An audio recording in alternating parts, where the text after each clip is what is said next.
Hello everyone. നമ്മൾ active and passive വോയിസിൻ്റെ 2 parts already പഠിച്ചു കഴിഞ്ഞു. ഇത് തേർഡ് ആൻഡ് ഫൈനൽ പാർട്ടാണ്. ഇവിടെ നമ്മൾ ആദ്യമായിട്ട് സംസാരിക്കാൻ പോകുന്നത് മോഡൽ ഓക്സിലറി വേർബ്സ് ഒരു സെൻറ്റൻസിനകത്ത് തന്നു കഴിഞ്ഞാൽ, ഒരു ആക്റ്റീവ് വോയിസിലുള്ള ഒരു സെൻറ്റൻസ് നിങ്ങൾക്ക് കിട്ടിയെന്ന് വെച്ചോ.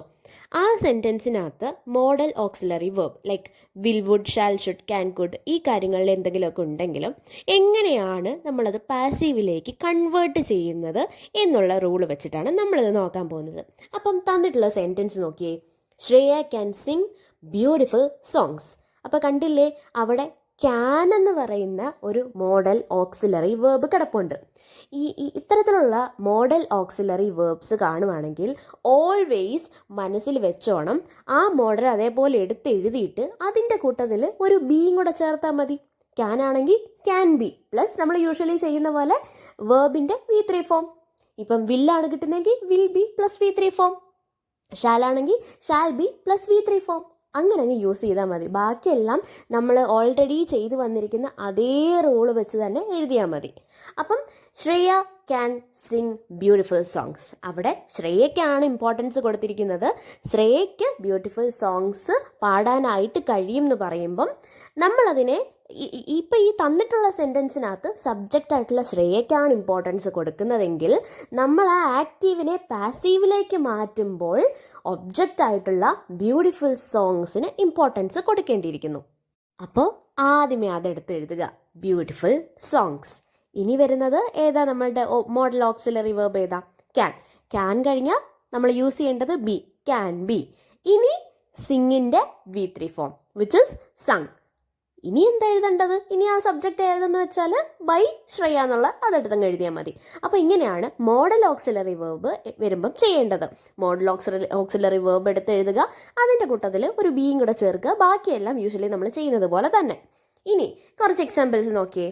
The dog can chase a cat. ഒന്ന് പറഞ്ഞു നോക്കിയേ.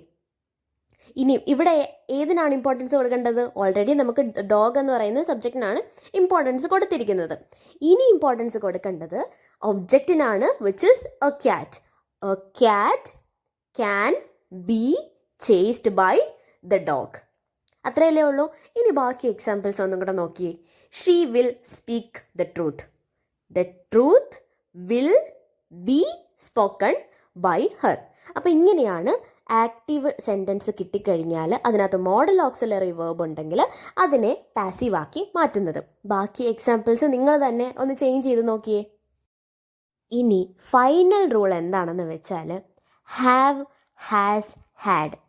ഈ 3 കാര്യങ്ങളിൽ ഏതെങ്കിലും ഒന്ന് നിങ്ങൾക്ക് തന്നിട്ടുള്ള സെൻറ്റൻസിൽ ഉണ്ടെങ്കിൽ, ആക്റ്റീവ് സെൻറ്റൻസിലാണ് അത് കാണുന്നത് എങ്കിൽ അതിനെ എങ്ങനെ പാസീവ് ആക്കാം? ഇവിടെ തന്നിരിക്കുന്ന സെൻറ്റൻസ് നോക്കിയേ. Shreya has sung A beautiful song. അതിനകത്ത് നമുക്ക് കാണാൻ പറ്റും, അതിനകത്ത് ഹാസ് എന്ന് പറയുന്ന ഒരു എലമെൻ്റ് അതിനകത്ത് കണ്ടില്ലേ. ഈ ഹാസ് വരുന്ന സെൻറ്റൻസ് എങ്ങനെ ചേഞ്ച് ചെയ്യും എന്ന് ചോദിച്ചാൽ, ആ ഹാവ് ആണോ, ഹാസ് ആണോ, ഹാഡ് ആണോ? ഹാഡ് ആണെങ്കിൽ അത് അതേപോലെയാണ് എഴുതിക്കോ. പക്ഷേ ഹാവോ ഹാസോ ആണെങ്കിൽ നിങ്ങൾ ആദ്യമേ ഒബ്ജക്റ്റ് എത്രയാണെന്ന് നോക്കണം. ഒബ്ജക്റ്റ് എന്ന് പറയുമ്പം സിംഗുലർ ആണോ പ്ലൂറൽ ആണോ എന്ന് നോക്കണം. ബ്യൂട്ടിഫുൾ സോങ് ആയതുകൊണ്ട് തന്നെ സോങ്ങിൻ്റെ കൂടെ ഹാവ് ആണോ ഹാസ് ആണോ ചേരുന്നത്? സിംഗുലർ ആണല്ലേ, അതിൻ്റെ കൂട്ടത്തിൽ ഹാസ് അല്ലേ ചേരൂ. അപ്പം ബ്യൂട്ടിഫുൾ സോങ്ങിൻ്റെ കൂടെ ഹാസ് എടുത്ത് എഴുതണം. ബ്യൂട്ടിഫുൾ സോങ്സ് എന്നായിരുന്നെങ്കിൽ സോങ്സിൻ്റെ കൂടെ ഒരിക്കലും ഹാസ് ചേരില്ലല്ലേ, കാരണം അത് പ്ലൂറലാണ്. പ്ലൂറലിൻ്റെ കൂടെ എപ്പോഴും ഹാവ് മാത്രമേ ചേരത്തുള്ളൂ. അപ്പം ബ്യൂട്ടിഫുൾ സോങ്സ് ആയിരുന്നെങ്കിൽ ഹാവും ബ്യൂട്ടിഫുൾ സോങ് ആയതുകൊണ്ട് ഹാസും എടുത്തെഴുതുന്നു. നമ്മൾ ഇതുവരെ പഠിച്ച റൂൾസ് ഓർമ്മയുണ്ടല്ലോ. മോഡൽ ആണെങ്കിൽ ക്യാൻ ആണ് കിട്ടുന്നതെങ്കിൽ ആ മോഡൽ ഓക്സിലറി ഏതാണെന്ന് വെച്ചാൽ അതെടുത്ത് എഴുതിയിട്ട് അതിൻ്റെ കൂടെ ബി എന്നും, ഇനി നിങ്ങൾക്ക് ING ഫോമിലുള്ള ഒരു വേർബാണ് കിട്ടുന്നതെങ്കിൽ അതിൻ്റെ കൂടെ ബീയിങ് എന്നും ചേർക്കും. അങ്ങനത്തെ കാര്യങ്ങളെല്ലാം ഓൾറെഡി നമ്മൾ പഠിച്ചിട്ടുണ്ടല്ലോ. അപ്പോൾ ഈ ഹാവോ ഹാസോ ഹാഡ് ആണെങ്കിൽ എന്ത് യൂസ് ചെയ്യും? അതിൻ്റെ കൂടെ യൂസ് ചെയ്യേണ്ടതാണ് ബീൻ. നോക്കിയേ, Shreya has sung A beautiful song എന്ന് പറയുന്ന ഒരു സെൻറ്റൻസ്, ആക്റ്റീവ് വോയിസിലെ സെൻറ്റൻസ് നിങ്ങൾക്ക് തന്നിട്ടുണ്ട്. അത് പാസീവ് വോയിസ് ആക്കാനായിട്ട് എന്താണോ ഒബ്ജക്റ്റ് എടുത്തെഴുതുക. A beautiful song, a beautiful song എടുത്ത് എഴുതിയിട്ട് അതിനകത്ത് നമുക്ക് കാണാൻ പറ്റുന്നുണ്ടല്ലോ റൂള് പ്രകാരം ഹാവ്, ഹാസ്, ഹാഡ് ഇതിനകത്ത് വന്നു കഴിഞ്ഞാൽ സെപ്പറേറ്റ് റൂൾ ആണെന്ന് പറഞ്ഞിട്ടുണ്ട്. അപ്പം അതിനകത്ത് കാണുന്ന ഹാസ് അതുപോലെ എടുത്തെഴുതുക. കാരണം ഹാസ് എടുത്തെഴുതാനായിട്ട് കാരണം ബ്യൂട്ടിഫുൾ സോങ് എന്നുള്ളതാണ്. അപ്പം ഹാസ് എടുത്ത് എഴുതുക. അത് കഴിഞ്ഞിട്ട് ആഡ് ചെയ്യേണ്ട കാര്യം എന്താ? ഹാവോ, ഹാസോ, ഹാഡോ വന്ന been, has been plus usually ചെയ്യുന്നത് പോലെ V3 ഫോം. V3 ഫോം എന്ന് പറയുന്നത് ഓൾറെഡി നിങ്ങൾക്ക് തന്നിട്ടുണ്ട്, സങ് എന്ന് പറയുന്നത്. സങ് ബൈ ശ്രേയ, സബ്ജക്റ്റിനെ വീണ്ടും എടുത്തങ്ങ് എഴുതുക. ഇനി ആ സെൻറ്റൻസിൽ ഒരു ചേഞ്ച് വരുത്തിയാലോ? Shreya has sung beautiful songs എന്നാണ് നിങ്ങൾക്ക് തന്നിരുന്നതെങ്കിൽ ബ്യൂട്ടിഫുൾ സോങ്സ്. ഇനി എടുത്തെഴുതുന്ന ഏതാ? ശ്രേയയുടെ കൂട്ടത്തിൽ ഹാസ് കിടക്കുന്നെന്ന് പറഞ്ഞ് നമുക്ക് ഹാസ് അതേപോലെ എടുത്തെഴുതാൻ പറ്റുമോ? പറ്റില്ല അല്ലേ? ബ്യൂട്ടിഫുൾ സോങ്സ് എന്നാണ്. ബ്യൂട്ടിഫുൾ സോങ്സ് ഹാവ്, പിന്നെ വരുന്നത് been sung by Shreya. Beautiful songs have been sung by Shreya. Beautiful song ആയിരുന്നെങ്കിൽ has been sung by Shreya. പക്ഷെ നിങ്ങൾക്ക് തരുന്ന സെൻറ്റൻസിനകത്ത് ഹാസുമല്ല ഹാവുമല്ല ഹാഡ് ആണ് കിടക്കുന്നതെങ്കിൽ ഒരു ചേഞ്ചും വരുത്തണ്ട. ഈ ഹാഡ് അതേപോലെ അങ്ങ് എടുത്താൽ മതി. പ്ലൂറലും നോക്കണ്ട, സിംഗുലറും നോക്കണ്ട, ഒന്നുമേ നോക്കണ്ട. ഹാഡ് ആണെങ്കിൽ കണ്ണുടച്ച് ഹാഡ് തന്നെ യൂസ് ചെയ്യാം. Had plus been plus V3. പക്ഷെ ഹാവ് ആണോ ഹാസ് ആണോ എന്നുള്ളത് നിങ്ങൾ തന്നെ നോക്കണം.